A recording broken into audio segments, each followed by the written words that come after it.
Hey folks, David Stewart here. Baseball and Magic the Gathering, what do these two things have in common? And the answer is limited randomness. So here's my thesis for this Thinking Thursday. People love randomness, but only randomness that is severely limited by the human ability to exercise will. We like when things are random and outcomes are uncertain, but only if there's some amount, some way that people can affect the outcomes possibly. So the two examples that really come to mind here are collectible card games like Magic the Gathering and then baseball.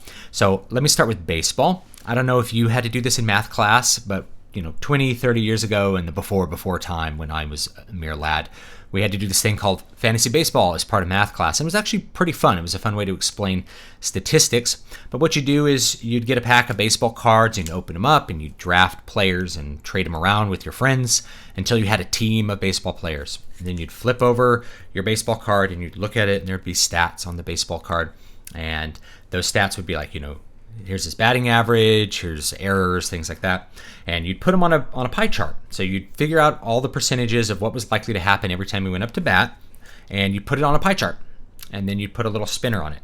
And so the way you'd play fantasy baseball is you put the spinner on all the pie charts for all your baseball cards, and you'd spin it, and you'd see what happened. So it could land on hit, and then you'd move a little piece onto first base, or it could be a home run, and then you move everyone in, and you score two runs. And this was the first time that I realized that some kind of human action could actually be distilled down into a set of probabilities. And years later, knowing sports gamblers and people like that, I realized that sports statisticians can determine probabilities of outcomes based on past behavior really fairly accurately. It's quite astounding. But that's not why people like baseball. People don't go to baseball thinking that they're watching some live action equivalent of somebody spinning a spinner. What they are going to see is professional athletes, high-class athletes exerting their skills to change the outcome of the game. And indeed, that's what happens. So on the micro level of the game, there's uncertainty of outcomes. If the outcomes were certain, if you could actually look at all the probabilities and know for sure what's going to happen, that would be boring. Of course you don't. That's why sports statisticians that work for casinos or sports books, they set up the odds in a way that it's like, here's the spread, right? So we're anticipating that this team will win by 2 points. And so you bet below the spread or above the spread, and that's how you would win, or various events happening in the course of a game. I know there's all kinds of bets on Super Bowl, like who's going to win the coin toss, which of course is just going to be a 50-50, right? So those all things come down to what amounts to a 50% probability on either side. They're very good at this, but that doesn't mean that the athletes do not have control over what's happening. You go to the baseball game because you're hoping that your athletes are going to put out their best effort, are going to do a little bit better maybe than they normally do, and actually unexpectedly beat the team. And unexpected wins happen all the time. And indeed, the very nature of baseball is random. There's a lot of randomness. When you step up to the plate, the chances that you're going to hit this ball that's flying at your across your waist at 98 miles an hour it's pretty hard to hit that ball, and when you do hit it, you're hitting it with a round object, you're hitting a round object with another round object, which means the angle of the ball is going to be random to some degree, limited randomness. Obviously, you have to hit the ball, which requires skill, but when you do hit it, it could be a pop fly, and the outfielder catches it really easy. Could be home run, could be a foul ball, could fly back over there, could smack the shortstop right in the head and knock him out. You don't know what's going to happen, and that's what makes it exciting. It's the uncertainty of outcomes that makes it exciting. But if outcomes are completely uncertain, they're completely random, the user has no control over what's happening. The players have no control over what's happening. That is boring, and people don't like it. They want to feel like they're able to exert their will. They're able to change something with skill, knowledge, some kind of merit. Their merit must be at play. Otherwise, you're playing Candyland. And if you've ever played Candyland, the outcomes are random. The point of Candyland is not to teach kids how to have skill at a game, but to teach them how to look at colors and move pieces and take turns and play a game, not to win or lose. And so children who aren't aware that they're just engaging in something that's random think that they're actually doing things to win Candyland, when we know better. It's just random. And random is good for little kids because that way, the more they play Candyland, the more everybody gets to win. No one feels bad about being less skilled because that's a lesson that has to come a little bit later on. First, you got to learn how to take turns and how to actually play the game and how to win or lose. It's part of it. But people like adults don't like to play Candyland. We like to play chess. We like to play poker, or we like to play games like baseball or Magic the Gathering. Magic the Gathering is another really great example because we have randomness at multiple levels. So at the first level, when you pick up a pack of Magic cards, you open them up, you don't know what's going to be in there. The contents are random. It's exciting to open that pack though, because you're hoping you're going to get, am I going to get the rare dragon? What am I going to get? Which one am I going to get? I got this rare that's garbage. Am I going to get a mythic rare? Oh, I got a foil land. That was unexpected. I got a bunch of junk commons. You don't know what you're going to get. And that's fun and that's exciting all on its own. And from there, you construct a deck which is itself controlled randomness. So you put 60 cards together. You can have 4 of any given card in a deck with some limitations. Those of you who play Magic already know the rules. But you're stacking your deck with odds, with probabilities. When you put 4 counterspells in your deck, it's because you're trying to maximize your ability to have those counterspells appear in your hand and for you to be able to use them. So the skill of Magic isn't just looking at your hand and knowing what to do with it. That's part of the skill, but also designing and building the deck. Now there's 2 car alarms going off. This has been going on all day, and it's been happening at random. So let me take a minute while this car alarm outside is going off and ruining this video to talk about randomness. So somebody's car alarm is broken, and it is going off at random.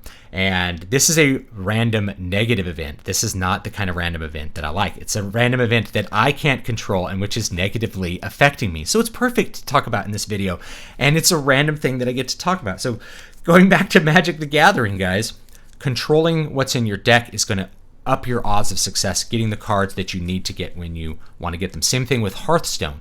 Hearthstone, everything's divided in half. It's like a 30-card deck, and you can have 2 of every card. It's same basic idea, though. You're trying to stack the odds in your favor. Now, thinking about Hearthstone, I played Hearthstone back in like the beta and stuff, and I stopped playing it. My wife played it too, and she really liked it. But I stopped playing it when I became aware of the fact that outcomes were too random, where I would play a match and cards would happen that do really, really random effects. And they've talked about how it's exciting to have cards that do random effects. Those random effects would cause me to win or lose a game. And every deck had to have them. So it basically ended up being this thing where I felt like I had no control over my wins or losses, or my control shrank so much that it became not fun. Where I could play perfectly and have a great deck for the meta, and then I lose randomly because of them getting a random card or that random card's effect being especially powerful or especially valuable for whatever deck they happen to be playing. And that felt really bad, and I just got tired of when you've lost a bunch of games due to random negative events like that car alarm going off, it becomes very frustrating, and so you stop playing the game. So we love randomness because it's exciting. Uncertain outcomes generate a lot of excitement in us. It's one of the reasons gambling is exciting. The other reason that it's exciting is that random reinforcement is supposedly the strongest reinforcement. You have punishment, positive reinforcement, negative reinforcement, and then you have random reinforcement. Gambling has a very strong random reinforcement. So that's one of the reasons we love gambling, is that we don't know the outcomes. The outcomes are uncertain. And it's also one of the reasons that with gambling machines, like a slot machine, let's say, people have strategies for how to play slot machines. Those of us who know better know that slot machines are totally random. And when they make slot machines where they let you play different lines at different angles, that's just there to give you the illusion that your skill is going to alter it. And in fact, it's actually there to make sure that you have a lower chance of winning than just a regular slot machine. If you have a regular slot machine that's just randomly win-lose, randomly win a bunch, randomly don't win, that's actually usually going to be better than one where you are asked to stop different spinners or pick different things, because the odds are already fixed by the Nevada Gaming Commission. You're only likely to lower your odds versus a completely random experience. But it's the idea that people can control the outcomes that becomes important to them when they're playing slots. This idea that there's a strategy to playing slots. There's a strategy to playing blackjack, but the outcomes are still random. There's a strategy to playing poker, but there's still a high degree of randomness in it.